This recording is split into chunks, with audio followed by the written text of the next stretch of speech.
Revelación de Jesucristo, que Dios, para manifestar a sus siervos las cosas que pronto deben suceder, anunció y explicó a su siervo Juan. Al ángel en la iglesia de Éfeso escríbele: sé tus obras y tu labor y tu paciencia. Y al ángel de la iglesia de Esmirna escríbele: conozco tu tribulación y tu miseria, pero tú eres rica.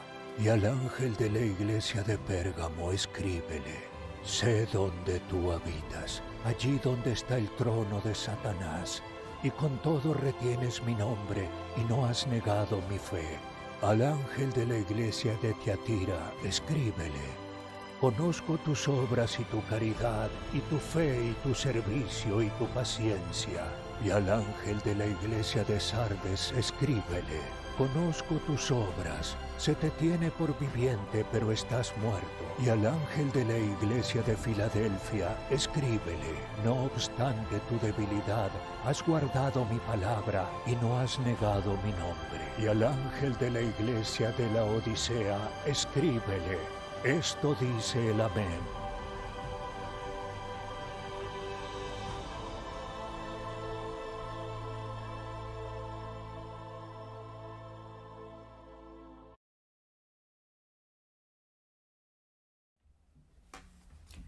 Buenas tardes, queridos amigos de Casa María del Caminante. Tenemos con nosotros a un influencer de Dios. Buenas tardes, ¿cómo estás? Simón, Buenas ¿cómo tardes, Jaime. vas? Gusto. Mucho gusto. ¿Qué tal si empezamos esta transmisión con una oración? Sí, por favor. Encantado. Gracias. En nombre del Padre, del Hijo, del Espíritu Santo. Amén. Señor, te damos gracias por este momento, por esta tarde, este mediodía en algunos países. Te damos gracias, Señor, por la oportunidad que nos das de poder transmitir lo tuyo, las creaciones tuyas, los dones que has puesto en diferentes personas y la forma como nos hablas día a día. Te pedimos por todos los amigos, familiares de Casa María del Caminante. Pedimos, Señor, que bendigas la obra que está haciendo Simón sobre el Apocalipsis, todo lo que tiene en mente y en corazón y todo este proyecto. Y esto lo ponemos en el nombre del Padre, del Hijo y del Espíritu Santo. Amén. Bueno, ahora sí, empezamos como tenemos que empezar.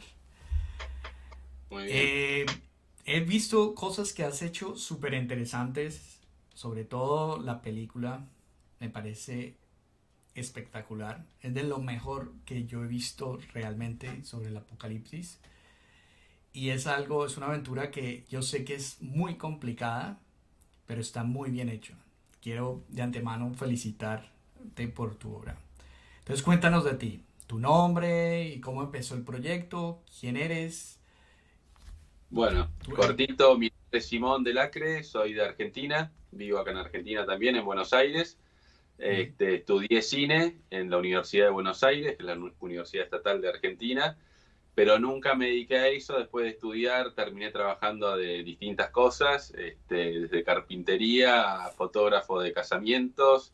Hice de todo, diseño gráfico, pero nunca me dediqué al cine porque la industria del cine, calculo que en todo el mundo, pero en Argentina especialmente, es una industria muy jugada para un católico, en el sentido que uno tiene que vender el alma para poder trabajar, traicionar sus valores, porque todo lo que se hace es lamentable. Alguna cosita puede ser que golpe salga que no es anticristiana. eh, Claramente no son cosas, películas cristianas o católicas, pero al menos alguna no anticristiana hay. Pero bueno, para llegar a trabajar a algún nivel uno tiene que arrancar de abajo, aceptando lo que sea, y yo no estaba dispuesto. Así que bueno, me fui alejando de eso y arranqué en una época en que era muy difícil, muy caro hacer cine. Entonces cualquier cosa que uno quería hacer requería equipos muy, muy costosos y una producción enorme que estando solo era muy difícil de hacer. Hoy en día, con los avances tecnológicos, es cada vez más fácil, más económico, hacer algo de calidad, digo. Por ejemplo, si uno piensa en los 90, una toma aérea, la típica toma aérea de intro de una película, que uno ve la ciudad volando así, viene volando en helicóptero o lo que sea, y ve una toma aérea de la ciudad, que eso le da un look ya profesional al inicio de una película.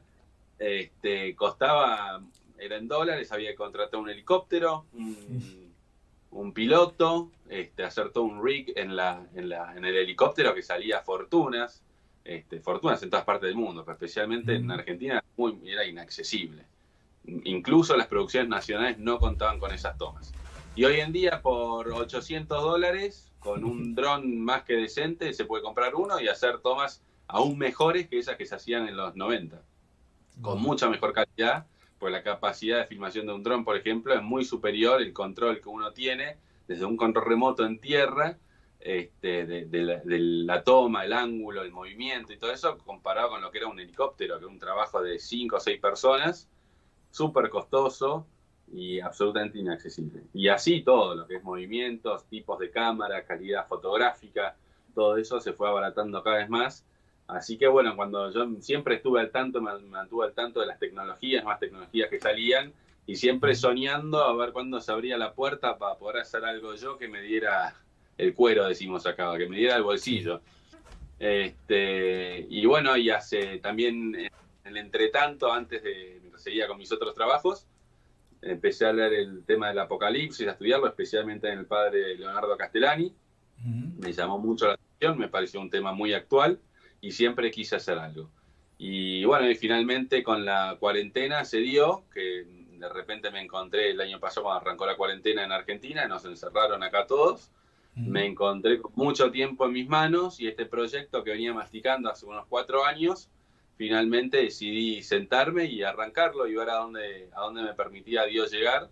Y bueno, y después de un año llegamos al primer capítulo. Es una serie de entre 8 y 10 capítulos. No está definido todavía, eso se va definiendo en el guión. Y bueno, ya tenemos hecho el primer capítulo y estrenado ya hace casi 3 semanas. Qué bueno, qué bueno. Cuéntame otra cosa. ¿Cómo va el segundo? El segundo está escrito ya, está escrito el tercero también. Necesitan pulir un poco cuestiones de guión, pero están escritos. Sí. Gran parte de lo que es ficcional, cuando lo vean al documental van a ver que tiene una parte que es narrativa, que es el locutor que explica, es una parte explicativa del apocalipsis, y una parte que es ficcional, que es actuada con un actor que hace de San Juan, donde se van contando y narrando los distintos versículos del Apocalipsis que luego son explicados en la parte explicativa. Toda esa estructura de parte ficción, narrativa del Apocalipsis intercalada con la parte explicativa va a estar en todos los capítulos, y gran parte de eso lo tenemos filmado ya, porque cuando contamos y filmamos bastante para casi todo, no todo, pero casi todo para todos los capítulos. Nos faltan igual muchas partes filmar de lo que son las visiones que tiene San Juan. Por ejemplo, los 4 jinetes del Apocalipsis, las 7 trompetas, las 7 plagas, etc., ¿no? Hay muchas visiones muy, muy gráficas en el Apocalipsis, que eso hay que filmarlo, hay mucho efecto especial, todo eso falta. Y ahora lo que estoy haciendo es escribir un guión técnico de lo que sería toda la parte esta ficcional, que sería la parte de la narración del Apocalipsis, para ahora, con el impulso que me dio el primer capítulo y el apoyo que estoy consiguiendo gracias al primer capítulo ya terminado, que no lo tenía antes porque la gente no sabía qué es lo que iba a hacer. Una cosa es contarlo y otra es mostrarlo. Pero bueno, ahora ya viendo la calidad a la que apunto y el nivel de trabajo que quiero hacer, me está haciendo un poco más fácil ir consiguiendo los fondos. Así que ahora estoy escribiendo este guión técnico para todo el Apocalipsis, desde el segundo capítulo, que serían los 7 sellos. Segundo capítulo me refiero de la serie, ¿no? Del Apocalipsis. La estructura de capítulo y el de la serie no es igual. Así que bueno, de ahí de los 7 sellos hasta el final del Apocalipsis completo, Ujú. La idea es este año filmarlo todo, que es lo más costoso, lo más laborioso. Una vez que esté hecho eso, ya es sentarse en la computadora de edición y empezar a volcar las explicaciones que hace el padre Castellani, que es el sacerdote, escritor argentino en el que nos basamos, Ujú. volcarla a un formato así audiovisual. Ya, qué bueno que estés ya va adelantado, qué bueno. Bueno, cuéntame, bueno, antes de ir más adelante, quiero decirles a todos que eh, la conexión de internet a veces es muy difícil, entonces ojalá que llevemos a feliz término esta transmisión.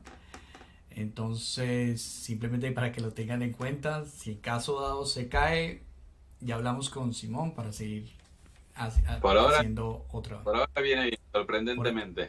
por ahora vamos bien. Entonces, bueno, como una persona que estudia audiovisuales, que está en un ambiente de pronto en la universidad eh, un poco bohemio, ¿cómo puede llegar a comprometerse tanto para hacer una película de este tipo? Bueno, en mi caso personal, yo en realidad en la facultad uno trata de juntarse con gente que más o menos piensa como uno. No me pude juntar con nadie que fuera católico como yo, o al menos no católico practicante, pero al menos gente que no estaba metida en las ideologías de izquierda, que en la facultad, sobre todo estas facultades artísticas, están saturadas de esto, de ideología de izquierda, sobre todo en Argentina, están Ujú. copadas los profesores a los estudiantes, está copado por la izquierda. Pero al menos de golpe gente que estaba por un interés más técnico y artístico y no tanto ideológico, uno se juntaba con esos al menos para hacer llevadero los años de facultad. Este, Así que, pero bueno, como te comentaba, cuando Sí, terminé la facultad no me dediqué a esto, me empecé a dedicar a cualquier otra cosa. Entonces hice algunos cortometrajes y cosas por mi cuenta con amigos, más como un pasatiempo, un hobby, pero cosas, como te decía, por la cuestión técnica de muy mala calidad, muy caseras. Este, y bueno, y cuando finalmente se dio, se dio. Acá, Dios no. Yo siempre tuve la inquietud y las ganas de hacer cine. Eso no lo perdí nunca, siempre tuve la pasión, pero nunca pude ejecutarlo bueno, hasta el año pasado, que Dios con la cuarentena, en la pandemia, me dio la bendición de poder dedicarme a esto y hacerlo como un apostolado, que es lo que me interesaba, ¿no? Combinar los dos. El tema o sea, como dice Chesterton, tiene una frase muy conocida que dice que le preguntaron, ¿usted es escritor católico? Y él dice, no, yo soy escritor, lo que pasa es que cuando escribo se me nota que soy católico. Entonces, un poco eso, sí, ¿no? No sí, hacer un cine católico en el sentido de un cine de propaganda, no es lo que me interesa, sino hacer un cine sí. atractivo, entretenido, que uno pueda mirarlo comiendo el popcorn mientras ve la película, como cualquier otra película, para hacer un viernes o un sábado a la noche con un amigo o con la mujer o la novia o la familia, pero que le quede algo en el proceso. Y bueno, y aparte tenía inquietud del apocalipsis, así que hoy es apocalipsis, pero por ahí mañana es una película, una ficción, una comedia o alguna película de acción, lo que sea, pero que se note que hay valores católicos detrás, no a modo de propaganda, ¿no? A veces, por ahí, el cine católico me parece que falla, no siempre, hay cosas muy bien logradas, pero en general me parece que falla en eso, es como un cine de bandera. Sí. Y la bandera, refregársela de católico, no hace falta. Y si ya uno está desplegando la bandera así desde el principio, el que no es católico, que es el que se aprovecharía más que nadie de esa producción, no la ve justamente porque le están refregando en la cara que esto es ser católico, de no sé qué. Entonces, aprender un poco ahí del enemigo, ¿no? Que primero empieza sutilmente y ya hoy ya no son más sutiles y yo creo que el que es católico no tolera el cine en Hollywood, por ejemplo. Claro, El cine Hollywood, cuando es es obvio. sutil, uno lo puede ver y bueno, y uno se da cuenta o no, pero cuando ya son alevosos, ya uno ahí no tiene ni ganas de verlo.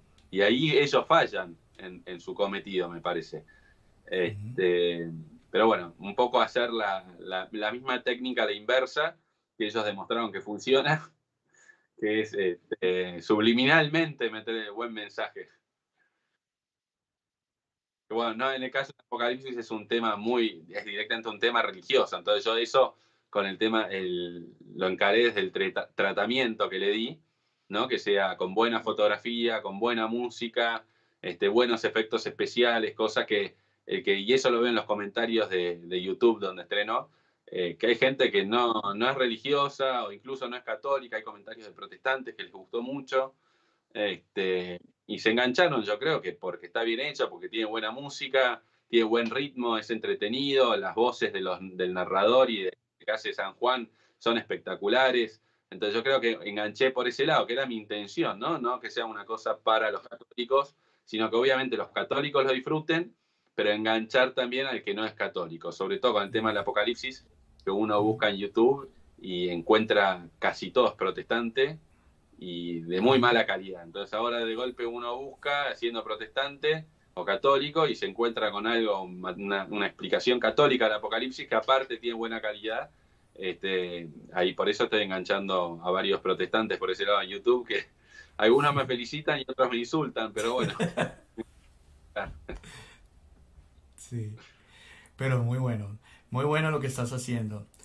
Entonces, una pregunta ya para entrar en el tema de la película, de la primera parte que alcancé a ver, pareció muy interesante, es sobre las 7 iglesias, ¿no?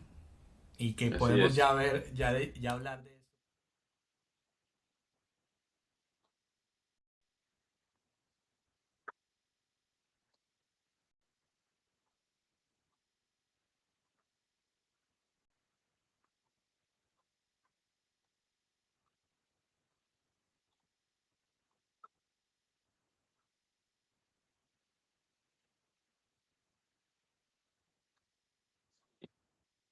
Sí, no quiero hacer spoilers para no quemar por ahí el suspenso. Está en ver en qué iglesia estamos nosotros de las 7. Según la interpretación de...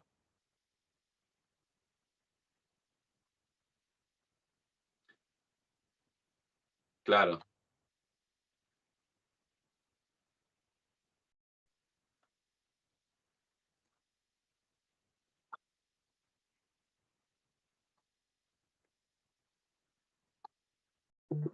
perfecto. Bueno, la serie es sobre el Apocalipsis. El primer capítulo es sobre las 7 iglesias, que es la primera parte del libro del Apocalipsis. Las 7 iglesias son 7 cartas dictadas por el mismo Jesucristo a San Juan. Entonces en el documental lo vemos a San Juan escribiendo estas cartas de memoria que fueron dictadas por Jesucristo en una visión, que son a las 7 iglesias. Según la interpretación del padre Castellani, que la toma de otros autores, incluidos los santos, algunos santos padres que veían esta interpretación, las 7 cartas representan 7 épocas de la iglesia, desde la ascensión hasta la consumación del tiempo. Entonces, cada carta tiene una serie de indicaciones, tiene un reproche, un elogio, y eso da la clave para ubicarlos a qué época corresponde cada carta. Es cierto que las 7 iglesias fueron 7 iglesias reales que existieron realmente en la época de San Juan, no todas, ¿eh? Habían 6 iglesias en la época de San Juan, y ya no recuerdo, eso no lo puse en el documental, pero en el siglo III, creo, se funda una de las 7 y por pagano se funda, o sea que ahí San Juan profetizó la existencia de una ciudad que no existía.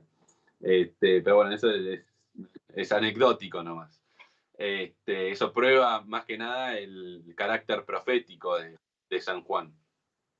Pero bueno, las 7 iglesias son las 7 épocas de la iglesia católica, desde la ascensión hasta la consumación del tiempo. Entonces empieza, la primera carta es la carta de Éfeso, que el padre Castellani la reconoce claramente como la época de los apóstoles. Es una carta que habla sobre, es muy específica, aparte habla sobre la fe y la energía que había en los primeros cristianos, y eso lo elogia en la carta. La carta es un elogio a los primeros cristianos, claramente, y aparte menciona claves que después van dando, como que van posicionando al intérprete, al exegeta, en qué época histórica está. Entonces habla de los nicolaitas, de la herejía de los nicolaitas de la primera carta. Y eso es un hecho histórico que fue en la época de los apóstoles. Quién fue Nicolao y todo eso se conoce, los historiadores lo conocen. Fue un discípulo elegido por el mismo San Pedro, de los apóstoles, que derivó en una herejía, se convirtió en hereje. Bueno, la herejía no se conoce mucho, pero sí se sabe que fue una herejía. Creo que está en San Pablo también se la menciona. Bueno, una herejía de la época. Entonces, es la más fácil de reconocer, es la primera época, porque nos da una clave muy precisa. Y después la segunda época es Esmirna, que ya Esmirna significa mirra, y ya eso tiene un significado muy marcado en la antigüedad, de la mirra como símbolo de sufrimientos y de dolores corporales, y el uso que se le da a la mirra relacionado con la muerte y con los dolores. Eso ya lo marca como una época que se refiere a la época de las persecuciones romanas, las 10 persecuciones romanas.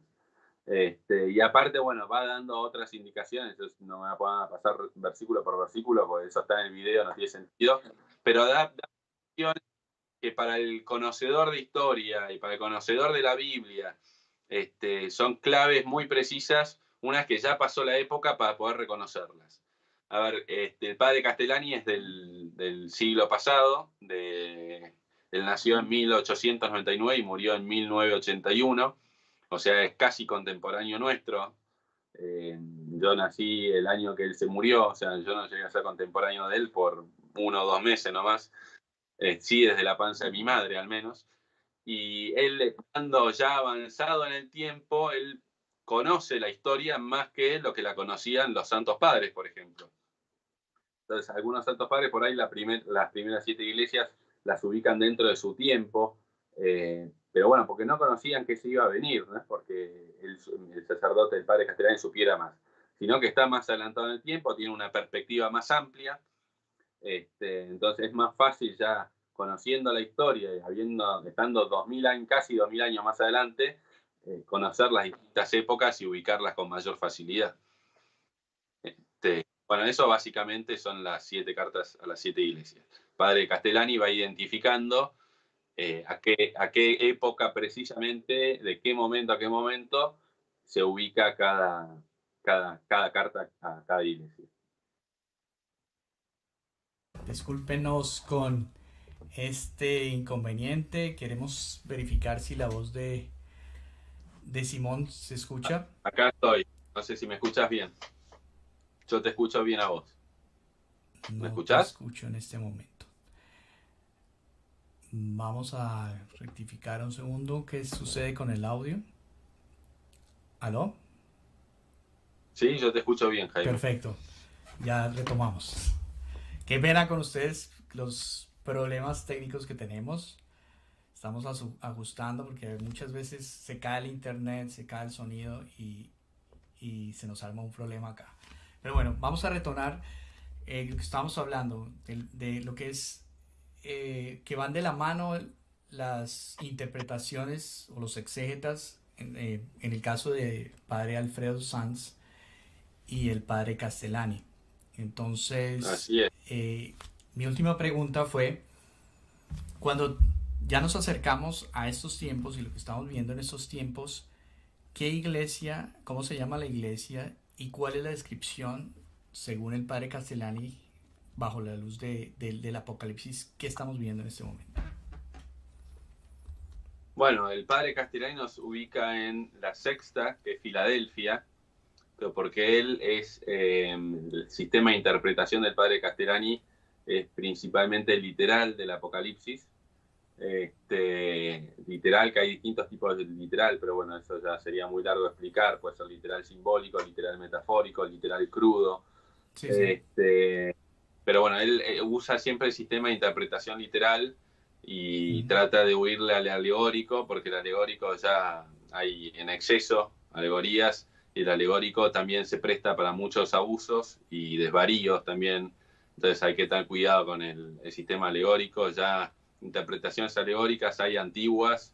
Creo que el mismo San Agustín tiene interpretaciones alegóricas. Habría que quedarse con esas y no buscar nuevas, me parece.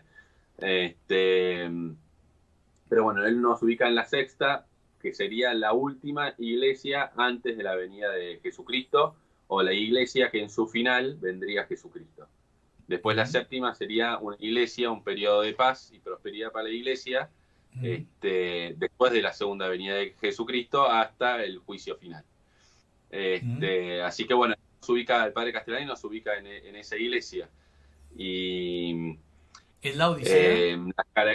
¿Cómo? ¿La que estamos viendo? No, la Odisea es la última, Filadelfia es la primera.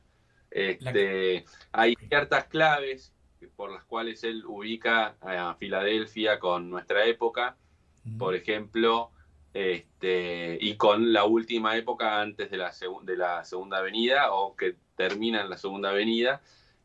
Por ejemplo, hay una frase que dice: pondré ante ti una puerta abierta en el lenguaje bíblico, especialmente en el lenguaje del Evangelio, muy usada por San Pablo. Significa la posibilidad de conversiones, la misión, y él lo identifica eso en el inicio de la época, porque hubo un florecimiento al principio de la época de Filadelfia, o sea, de nuestra época, que un florecimiento de las misiones. Después hay cuestiones que no están marcadas ya, pero o sea, que no han pasado, pero está marcado en la carta. Habla sobre la conversión de los judíos, que es un signo del fin de los tiempos, y habla sobre la última y gran persecución del anticristo, que también es un signo ya de los últimos. O sea, cuando estemos en la última gran persecución, el mismo Jesús dice que ahí alcemos la cabeza al cielo, porque el tiempo está muy, muy cerca, porque ya viene la salvación del hombre. Así que bueno, ahí es donde ubica el padre Castellani.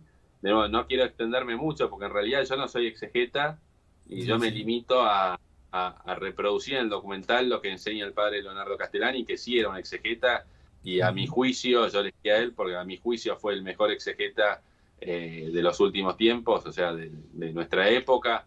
Han habido otros muy buenos, pero claro, tenían la desventaja de haber estado más atrás en el tiempo, entonces no tenían la historia que tenemos hoy nosotros encima para poder interpretar más precisamente ciertas cosas que no habían pasado. El padre Castellani explica, que también lo decimos en el documental, algo que es clave en la interpretación de la profecía, es que las profecías son claras una vez que se cumplieron. Lo mismo pasó con las profecías de Jesús. No las entendían muy bien los judíos, pero una vez que se cumplieron las profecías de Jesús, uno va al Antiguo Testamento y están clarísimas las profecías del Antiguo Testamento sobre la venida del Mesías, de cómo iba a ser. Por ejemplo, estas profecías que son de... no recuerdo qué profeta del Antiguo Testamento, que habla sobre lo que va a padecer Jesucristo. Y para los judíos era impensable que su Mesías fuera a padecer y a morir, y entonces no las entendían. Pero claro, una vez que pasa la profecía, se cumple, son muy fáciles de entenderlas, interpretarlas. Y con el Apocalipsis pasa lo mismo. A medida que no se cumplen, son símbolos medio oscuros al principio, uno no entiende a qué se refiere, puede hacer conjeturas, a veces puede pensar que se refirió a tal cosa pasada, pero cuando realmente se cumplen, está clarísimo. Uno ahí lo ve y lo lee y ya se cumplió, entonces uno ve a qué se refería con toda claridad. Pero bueno, a medida que no se cumplen, las profecías son oscuras. Entonces están estas cosas como la conversión de los judíos, que no sabemos bien a qué se puede referir o en qué momento. Claramente no pasó. Lo mismo la gran persecución, habla de la gran tribulación, cómo va a ser, a qué se refiere, da algunas indicaciones y pausas, pero muy con símbolos, entonces tampoco es fácil saber a qué se puede referir. Pero, sí se pueden hacer perdóname que te interrumpa, pero hay una cosa clara, es que hay un momento en donde el pueblo judío se reunifica, ¿no? En 1948. Eso está, es de una de las profecías más claras, porque después de Eso la está, diáspora, después de esa 2000 años, vuelven y se reúnen, eso es muy claro. Eso es muy claro. Entonces, Sí. eso que está en el video también explicado es un signo claro que ubicaría a la carta de Filadelfia, al hablar de la conversión de los judíos, el Ujú, hecho de que se reúnan en 1948, o sea, se funda de nuevo el Estado de Israel después de ujú, casi eh, más de 2000 años de dispersión, ujú. desde antes de Jesucristo. Eso está profetizado en Daniel también. Entonces el Apocalipsis va muy de la mano de las profecías del Antiguo De Daniel. Testamento. Sí. De hecho, casi el 90% o más del Apocalipsis son versículos del Antiguo Testamento. Ujú. Y también, Este, hay una parte de profecía que de pronto me llama la atención y quisiera que de pronto lo pudieras unir con lo que es la apostasía, ¿no? Creo que estamos viviendo en sí. momentos de gran apostasía, ¿no?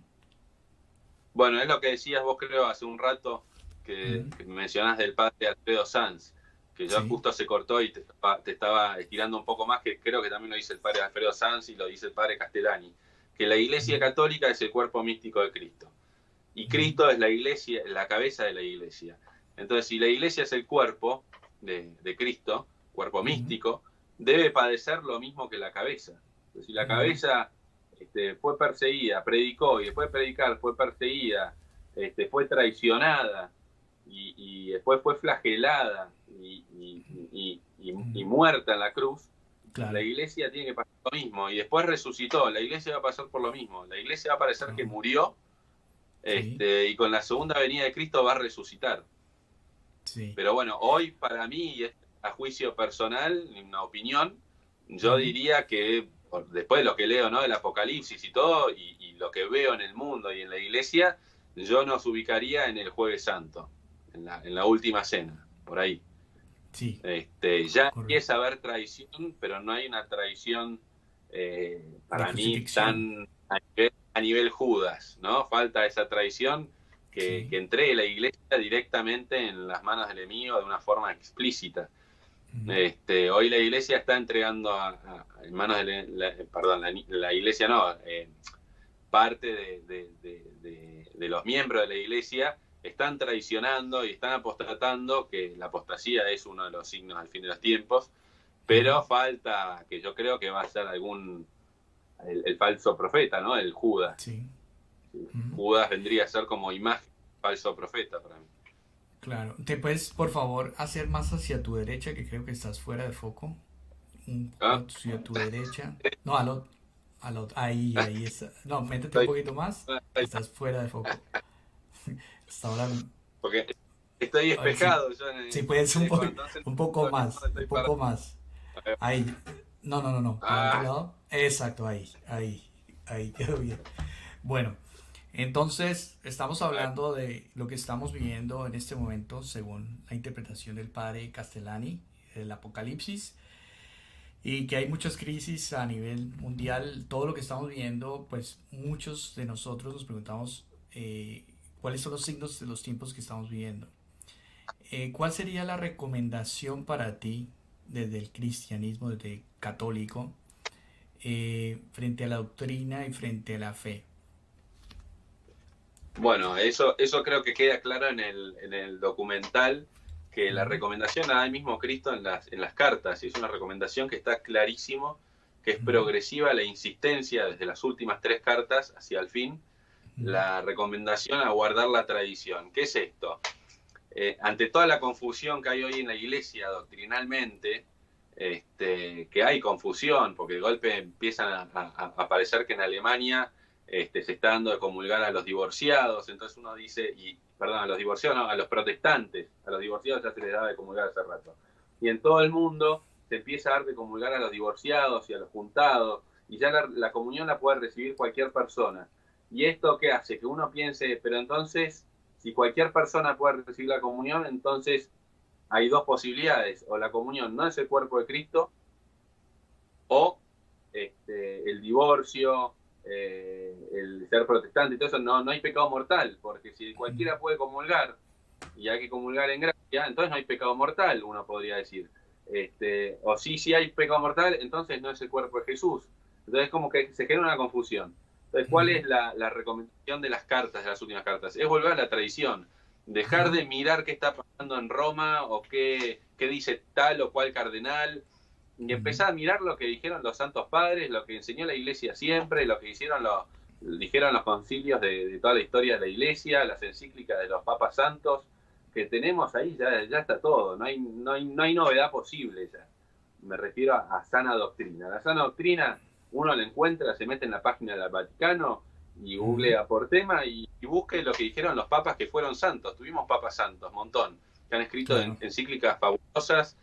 Tenemos a Pío X, que ha hablado sobre el modernismo y el liberalismo como ningún otro, y lo ha condenado con toda claridad en encíclicas cortitas y contundentes. Entonces uno tampoco tiene que mandarse a leer libracos así. Con leer 5 hojitas uno ya entiende qué es el modernismo, qué es el liberalismo, qué condenas le hace Papa Pío X. Entonces uno tiene hoy recursos, sobre todo en internet, para esto de aferrarse a la tradición. Lo mismo en la liturgia, donde uno ve que hay confusión litúrgica también, que la liturgia se empieza a protestatizar, no me sale bien la palabra. Uno que busque o ve que la liturgia a la que asiste es un circo, o que el sacerdote doctrinalmente está flojo, y tiene que hacer eso, volverse a lo tradicional, buscar una liturgia que sea más conservadora, más fiel a lo que es la liturgia real de la iglesia, a lo que enseñó la iglesia. Y no me refiero a liturgia solo tridentina, la misa tridentina, porque hay misas Novus Ordo que son muy buenas y que están bien rezadas, y si uno tiene eso, puede volcarse a eso, me parece. Buscar lo sano y huir de lo que está enfermo. Sí, con respecto a lo que tú estás diciendo, es que nosotros estamos viviendo en tiempo de relativismo. El relativismo tiene que ver con que cada persona puede ver una verdad desde sí mismo y puede inventar una verdad. Entonces, si se niega cualquier verdad, pues que todo es verdad, pues no hay ninguna verdad verdadera, entre comillas. Entonces uno haría lo que quiera doctrinalmente, porque finalmente Dios es misericordioso y a todos nos va a salvar. Pero resulta que el Papa Ratzinger pues sí nos habla de los últimos, ¿no? La teología de los últimos, el infierno, del purgatorio, ¿sí?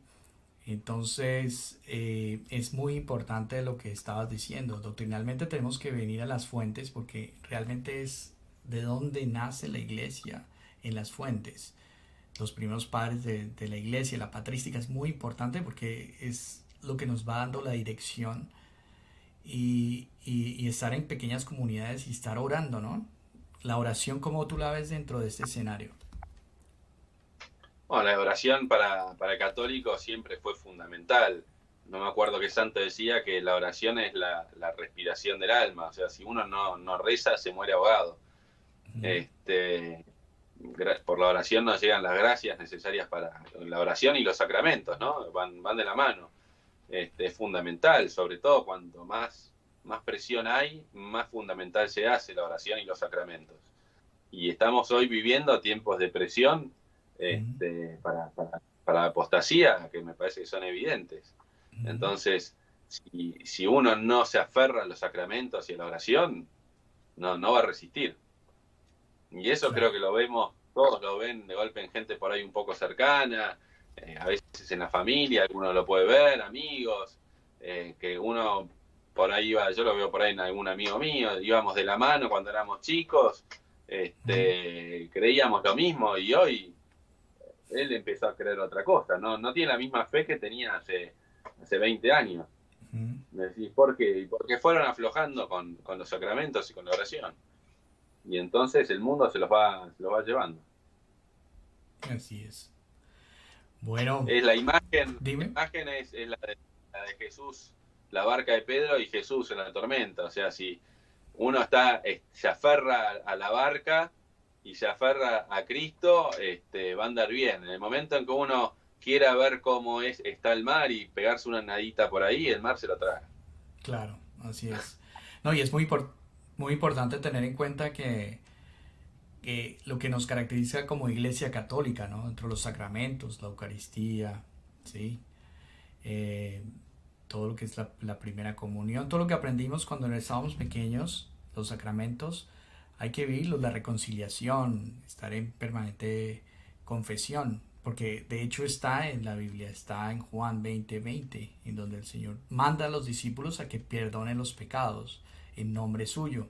Entonces es muy importante la oración, los sacramentos, lo que acabas de decir, ir a la doctrina, porque es lo que Jesús nos dijo a través de los evangelios y que el Espíritu Santo nos ha ido revelando.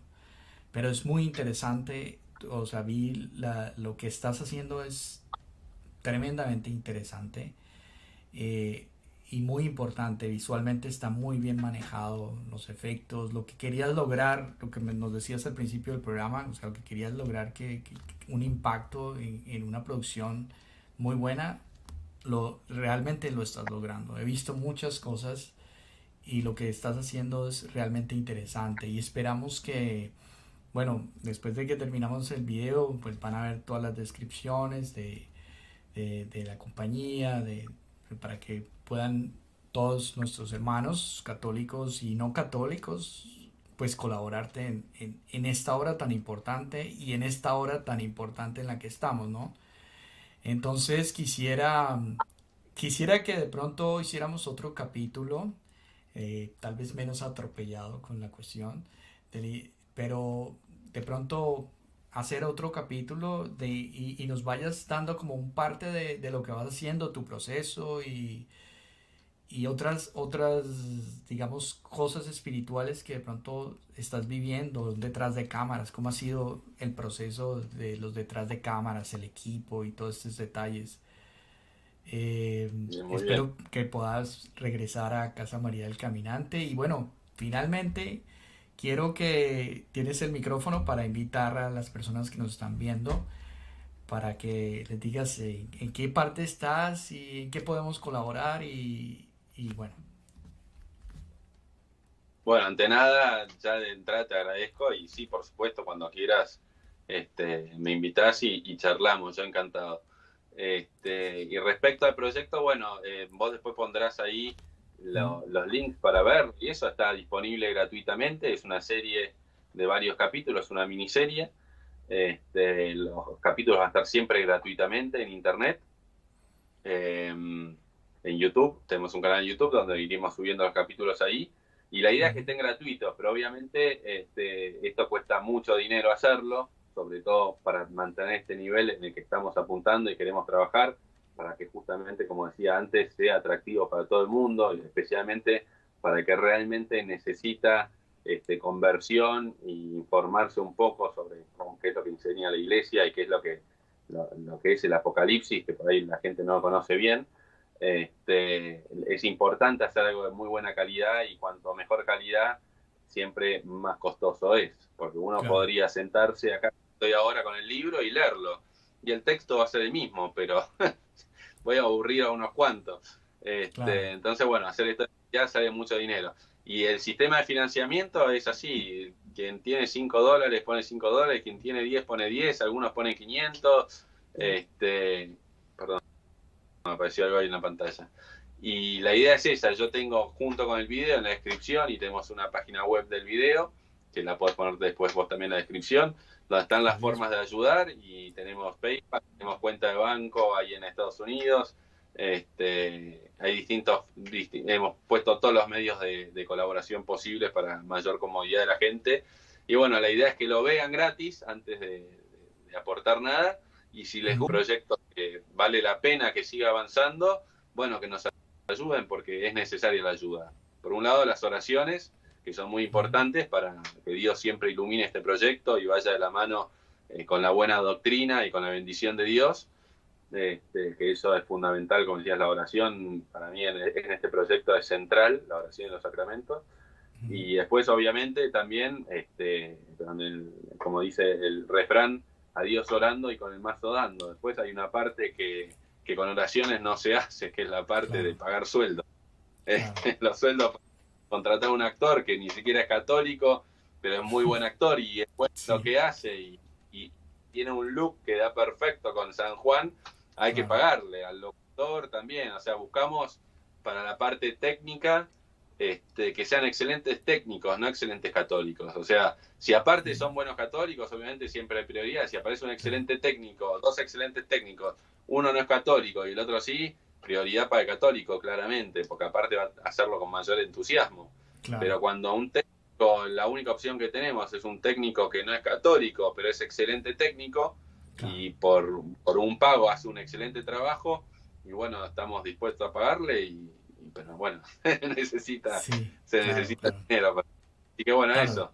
Cuando vean los datos para donar, si es que les gusta lo que ven y creen que vale la pena que continúe, están todos ahí disponibles al alcance de todos. Gracias, gracias. Sí, claro que es muy importante y queremos invitar a todos los católicos que muchas veces pues nos quejamos de nuestras producciones o que faltan más producciones tanto musicales como audiovisuales en general, películas y todo. Es muy importante tener en cuenta que todo esto depende de la contribución que nosotros demos, ¿sí? En oración y en dinero, ¿no? Y en facilidades, ¿no? Tiempo, talento y tesoro, lo que nos dice la iglesia que tenemos que dar, para que sigamos viendo este tipo de buenas realizaciones y que podamos ayudar a que haya buena música, porque en todo esto se necesita dinero y eso viene de los fieles y depende de nuestro compromiso como católicos, que también empecemos a ver estas producciones, contribuir a estas producciones, para que vayamos también conociendo, y nuestros hijos, todas nuestras familias, las que son renuentes a conocer eso, pues le colocas una película de Simón y queda perfecto. O sea, cualquiera no necesita leerse un mamotreto de Patrística o de Padre Castellani y lo puede ver en estos formatos de cine. Bueno, queridos amigos, hermanos de Casa María del Caminante, nos alegra haber tenido a Simón. Gracias, Simón, por estar con nosotros y te seguimos invitando. Gracias. Dios los bendiga y que estén bien y que estén pendientes de estos influencers de Dios. Chao, chao.